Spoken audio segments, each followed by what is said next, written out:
अगर आपको हॉरर चीज़ों से डर लगता है तो कृपया करके ये वीडियो ना देखें। आज मैंने ना कोई ब्लॉग नहीं बनाया दिन भर से। मेरा मन ही नहीं कर रहा कुछ बनाने का और समझ में भी नहीं आ रहा कि क्या बनाऊं। तो समझ में ही नहीं आ रहा कि क्या बनाऊं। नहीं, मैं कुछ बच्चों से ही पूछती, कुछ आइडिया मिल जाए मुझे।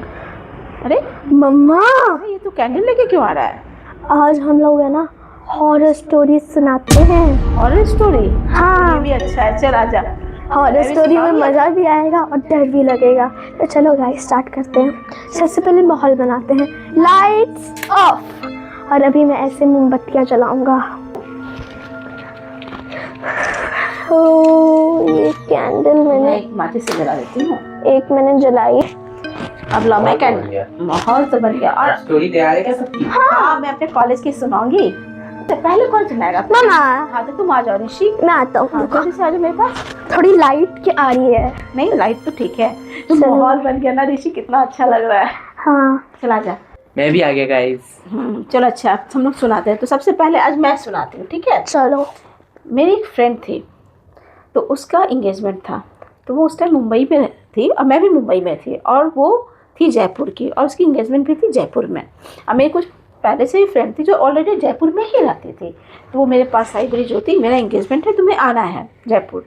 मैं आ जाऊँगी, लेकिन मैं आज नहीं। वो बोली थी मेरे साथ ही आज चलो। मैं बोली नहीं, आज मुझे कुछ काम है, मैं कल आ जाऊँगी फ्लाइट से, तुम आ जाओ। तो वो गाड़ी काफ़ी अच्छी ड्राइव करती, तो बोली मैं गाड़ी से ही जाऊँगी। मैंने ठीक है जाओ, ठीक से जाना, सेफ जाना। तो अपना गाड़ी ड्राइव करके जयपुर जा रही थी। तो जयपुर की जब वो हाईवे में पहुंची तो उसे एक लड़का दिखा। फिर वो लड़के के पास गई, गाड़ी रोकी, तो वो उसको मोहित था। वो हमारे कॉलेज के टाइम का था, मैंने कॉलेज में मोहित था? हाँ, मोहित था लड़का। हिप्नोटाइज था? हाँ, हिप्नोटाइज था। अरे मोहित उसका नाम था। अच्छा, नाम था लड़का का। और वो खड़ा था, तो ये देखी तो बोली अरे कॉलेज के दोस्तों को मिलके तो खुशी होती है। वो उसको देख के बहुत खुश हो गई, बोली मोहित तुम यहाँ? बोला मुझे घर जाना है। बोली कोई बात नहीं, आ जाओ। एक मिनट, वो हाईवे पे खड़े थे? हाँ। तो वो बोली कि ठीक है आ जाओ गाड़ी पे, तुम्हारा घर तो मेरे होटल के पीछे ही है, मैं वहाँ ड्रॉप कर दूंगी। तो उसने कुछ नहीं बोला, और उसके हाथ में एक न्यूज़पेपर था। वो आके गाड़ी में बैठ गया।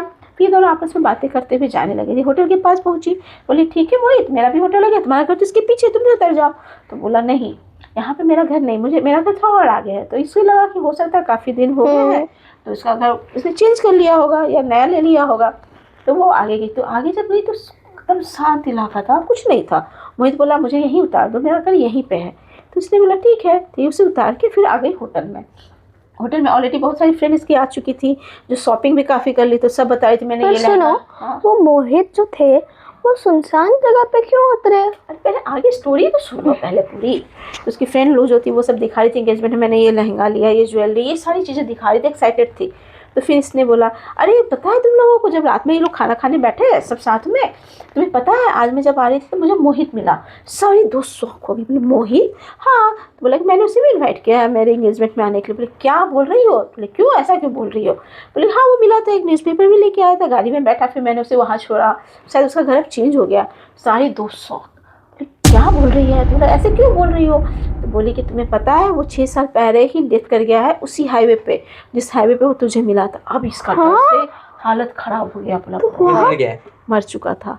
वो अब ये वहाँ पे था कौन? उसकी आत्मा थी। फिर ये दौड़ के गई अपने गाड़ी में देखने के लिए। तो गाड़ी में इसका पेपर आज भी था मोहित का। तो वो पेपर खोली तो उसमें वही न्यूज़ था जिसने वो डेथ किया था ना एक्सीडेंट से, वही न्यूज़ छपी थी। अब इसकी हालत हो गई ख़राब, और फ्रेंड लोग को बताया, फ्रेंड लोग को भी डर लगने लगा। बोला क्या करे? तो आखिर था तो इसका फ्रेंड है। ये लोग एक पंडित के पास चले गए। तो पंडित को सारी बात बताई। बोला कि हाँ उसकी आत्मा भटक रही है, कोई बात नहीं, आप लोग पूजा कराइए उसकी आत्मा की शांति के लिए। फिर सारे दोस्तों ने मिलकर सबसे पहले पूजा कराई सुबह में, अच्छे से पूजा वगैरह करा के दान वान करके पंडित को। तो उसके बाद से शांत हो गई, फिर से वो कभी नहीं आया, उसको मुक्ति मिल चुकी थी। तो वो हाईवे हॉन्टेड है या वो हाईवे ठीक हो गया? ठीक हो गया, अब कुछ नहीं है। तो बताओ कैसी लगी मेरी स्टोरी? तो बहुत अच्छी थी। अच्छी थी ना?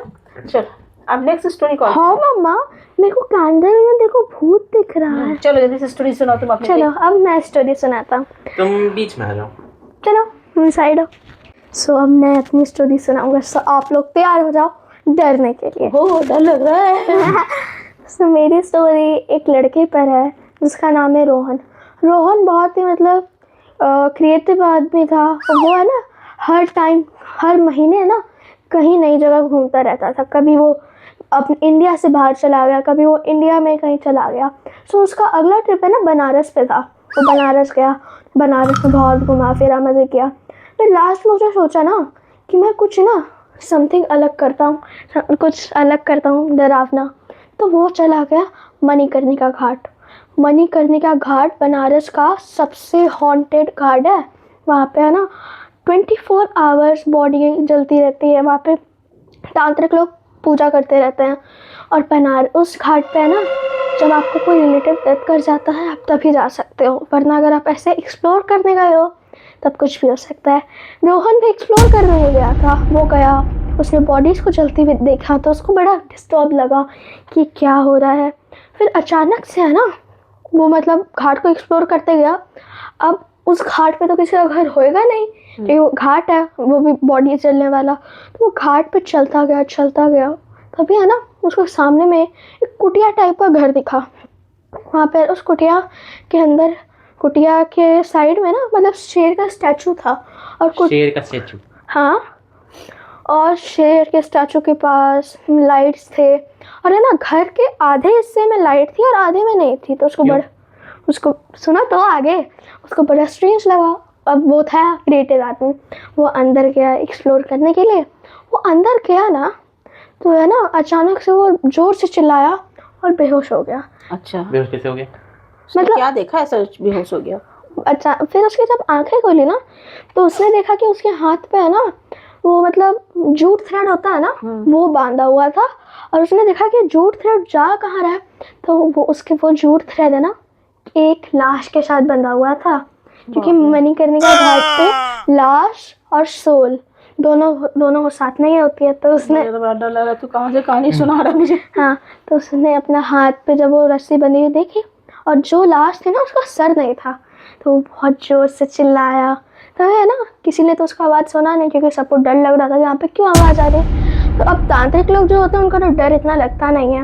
वो वहाँ पे गया, उसने बोला कि रोहन, तुम्हारे लिए ये जगह नहीं है।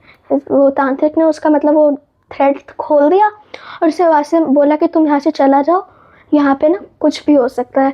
फिर रोहन जब जा रहा था तो ना बनारस के मणिकर्णिका घाट पे उसी दिन न्यूज़ आई कि वो जो कुटिया था ना, वहाँ पे कोई मर चुका है।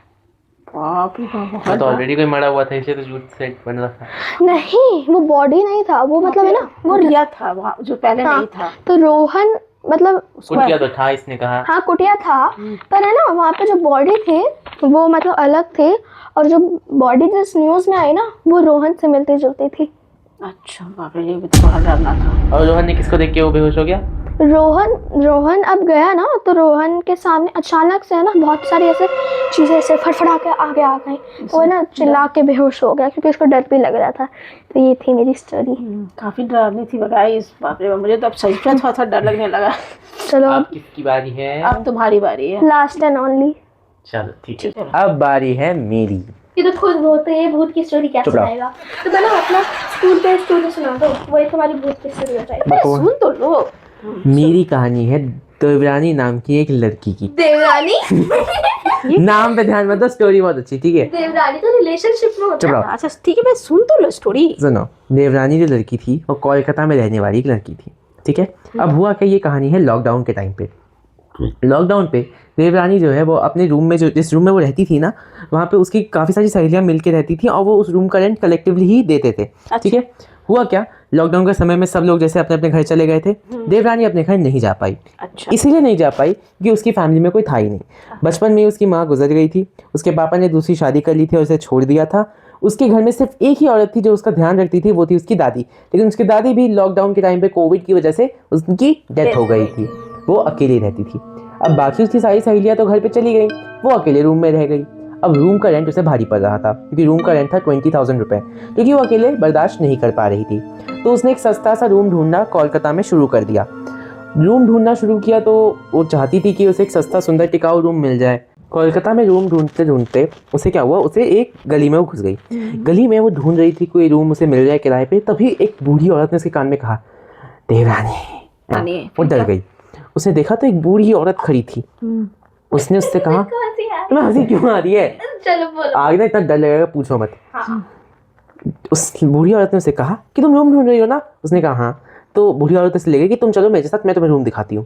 वो बूढ़ी औरत उसे एक छोटे से रूम में ले गई, मतलब वो रूम छोटा भी नहीं था, मीडियम साइज का था, लेकिन बहुत सुंदर था। उस रूम में एसी था, पंखा था, लाइट्स थे, फुल्ली फर्निश्ड रूम था वो। देवरानी ने सोचा कि ये रूम तो बहुत महंगा होगा, मैं नहीं अफोर्ड कर सकती। बूढ़ी ने कहा नहीं, इस रूम का किराया है सिर्फ 2500 रुपये। देवरानी खुश हो गई, उसने कहा यही रूम है। देवरानी ने अपना सारा सामान दिया और वहाँ शिफ्ट हो गई। अब देवरानी उस रूम में तो शिफ्ट हो गई, लेकिन उस बूढ़ी औरत ने एक शर्त रखी थी कि मैं तुम्हें उस रूम में रहने दूंगी, लेकिन एक शर्त पे। उस रूम में थी एक खिड़की, उसने शर्त दी थी कि इस खिड़की को कभी भी तुम नहीं खोलोगी, चाहे कुछ हो जाए। देवरानी ने कहा ठीक है। टाइम बीतता गया, ऐसे 2-3 महीने बीत गए। दशहरा का टाइम आ गया। तो एक दिन दशहरा की रात के दिन जो बूढ़ी औरत थी, उस बूढ़ी औरत के साथ उसके घर में उसके पति, यानी बूढ़ी औरत के पति और उनका पोता, उत्तम नाम का पोता भी रहता था। ठीक है। उस बूढ़ी औरत ने उससे पूछा देवरानी से, क्या तुम हमारे साथ दशहरा का मेला देखने चलोगी? मेला क्योंकि लॉकडाउन के टाइम पे था, तो बहुत बड़ा मेला नहीं हो रहा था, सिर्फ छोटा छोटा वो रावण दहन ही हो रहा था। तो देवरानी ने मना कर दिया क्योंकि उसकी तबीयत ठीक नहीं थी।